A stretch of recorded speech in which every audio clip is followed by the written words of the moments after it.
Hi there. Tyler with Greta Van Keith. Greta Van. Here we're going to talk about Greta Van Fleet's new album, their debut album, technically. Technically, the last one was a double EP. Yeah, There's two EPs smashed together. So I feel like once you hit 8, well, I don't know. There's no rule of thumb to it. Fuck it.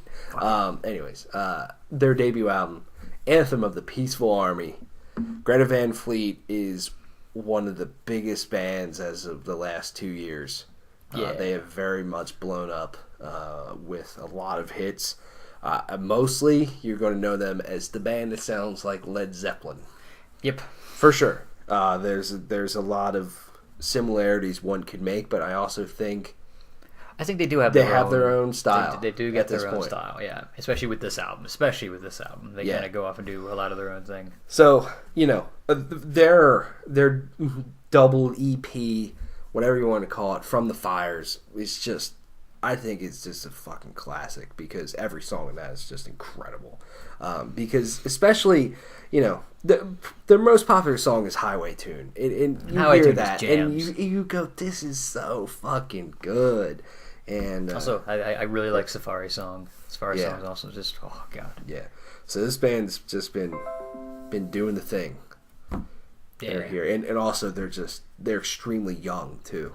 Yeah, I think they're incredibly young. I think they're only either in their maybe 20 at this point, if that. Yep. So. Yep. What'd you think? I really enjoyed this album. The opening track, Age of Man, is at least for me, from having mostly just heard the hits of Greta Van Fleet, or being most familiar with the hits of Greta Van Fleet, this was it's a kind of a more a longer over very melodic song. I'm like, that's awesome. And then they have a lot of their kind of more upbeat songs, like The Cold Wind's really good. When the Curtain Falls was the first single they put out. They got Lover Leaver, which is probably my favorite song from the album. I think I like the longer version better. Mm-hmm. That's at the end of the album, but there's all kinds of good stuff. I should have pulled up the band members' names because I don't remember them off the top of my head. But Josh, Billy, Jake, Danny, and Sam, Emmanuel. Kiska. It was Emmanuel. Kiska, yeah. So the Consuela. Jimmy Page. Sam Kiska, who I think is Jimmy Page and Robert Plant. Kiska. It's their children. I mean, it could be good. Yeah. I mean, but I think vocally this album is really good, especially from Josh. I think he does sound a lot like Robert Plant, but you can kind of notice. I think his voice does have a little bit more of its own tinge to it this time around than on the first one. Funny little anecdote. I don't remember the name of the band, but I was getting in my car to listen to this album. I think I was just going out to do some errands, and I plugged in my auxiliary cord in my car, and I didn't realize it didn't have the other end in. So I think some doom metal band was playing from some CD that I got at the radio station. I'm like, wow, this is really different. And I didn't realize, so that was just Greta Van Fleet went doom. So I was just like, wow, they went a direction I did not think they would go. But again, like I said, the Age of Man is good. I really like the guitar work on the slower songs. Actually, I like on Watching Over and You're the One. I think just it's very the slower acoustic-y parts, but it has that sort of that jumpy feel that a lot of their guitar tones have. You think the main riff of When the Curtain Falls, and that's just kind of how it's constantly moving and stuff like that. There's a lot of that, and I think it works.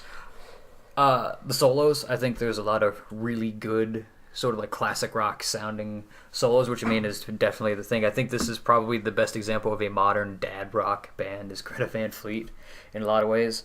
But I do want to leave one criticism, just because it's only one, which is that I think there's still a good bit of room to grow in terms of the sound and the composition of some of the songs, because in certain parts they are sort of samey, but they make it work. Again, because I said a lot of the songs have that sort of same, especially the slower songs have that same sort of style of acoustic strumming in them. Again, specifically in the first two ones, and Watching Over and You're the One, like it's very similar, and there is still a lot of room to grow. But I do think this is a very solid first effort. I mean, I enjoyed it. I mean, from start to finish, this whole album, they're growing into their own sound. Still very Led Zeppelin-y, but I mean, they do have their own thing going on right now, and I mean, of course, there's only up to go from here for Greta Van Fleet. They're going to keep getting bigger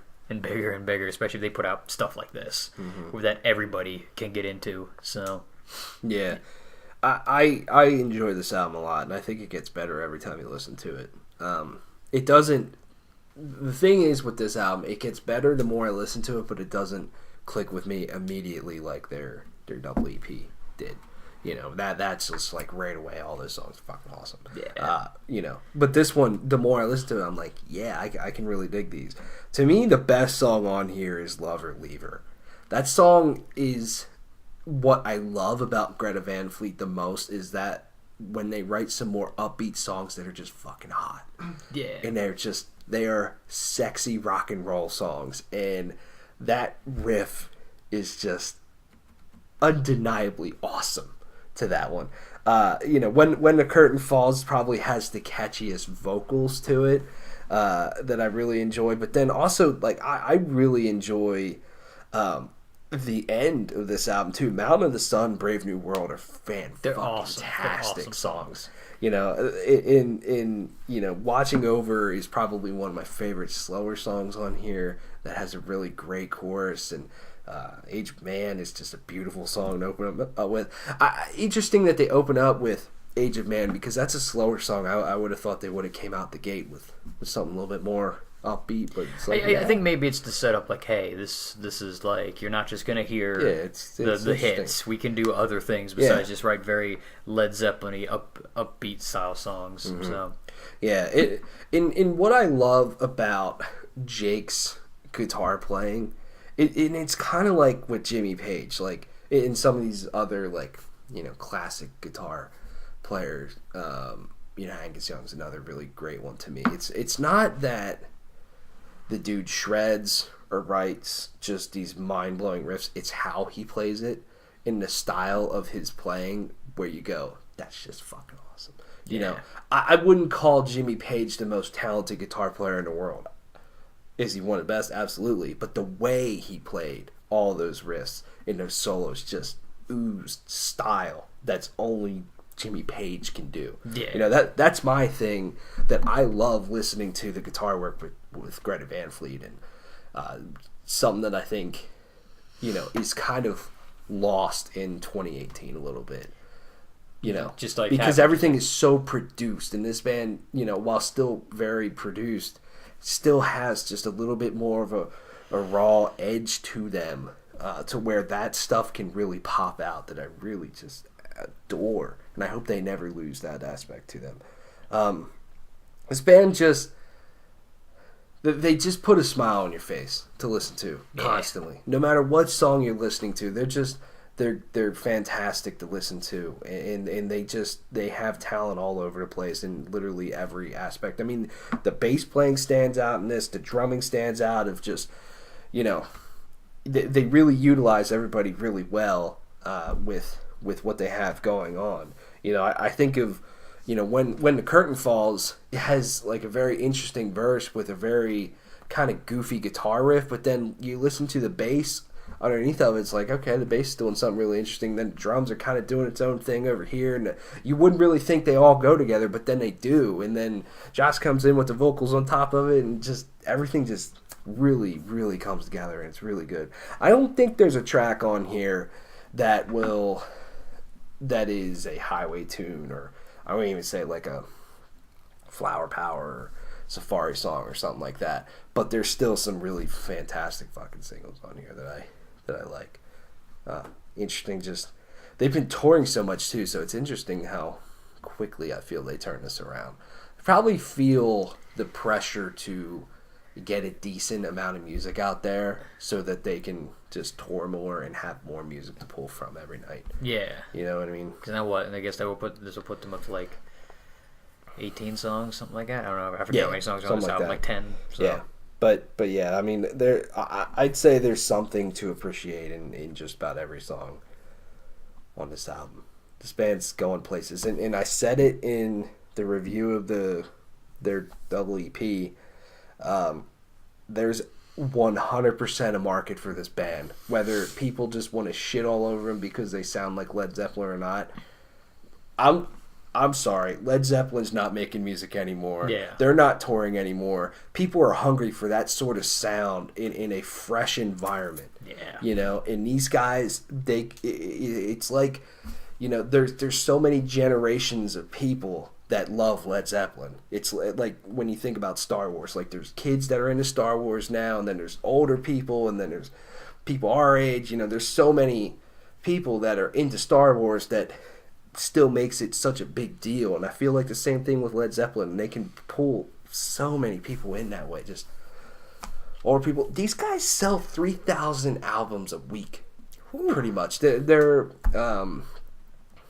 double EP has over 200,000 copies sold, which in 2018 is mind blowing, especially for a rock band. Yeah, I think the only rock band that is anywhere near like has that sort of appeal. Which even then, like these guys take it to a whole nother level, would be maybe the Struts, who have sort of like an old school vibe to them. That's Struts like it, but one. Then but these guys take it to like a whole nother level. Even like you almost said with the production, it sounds old school in some ways. I mean, it's still very produced and very clean, but it's like it's good. I like it. It'll be very interesting who charts higher, Disturbed or Greta Van Fleet, just because Greta Van Fleet is just blown up. Like I said, they've really sold a lot of albums. I still ultimately think it's probably going to be Disturbed, but I mean, Disturbed's the safe bet. Yeah, it is the safe bet, but Greta Van Fleet has the excitement, and they have a lot of people buying albums. So I hope it's a lot closer than I would think. Yeah. Like it'll be super close, and the next time, if somehow the planets align and they end up putting an album on the same day again, then Greta Van Fleet can take it, and then they tour together. Oh, that'll be interesting. I mean, it'll be a really interesting tour. Yeah, It's just. Yeah, it doesn't feel right. No. What'd you give it?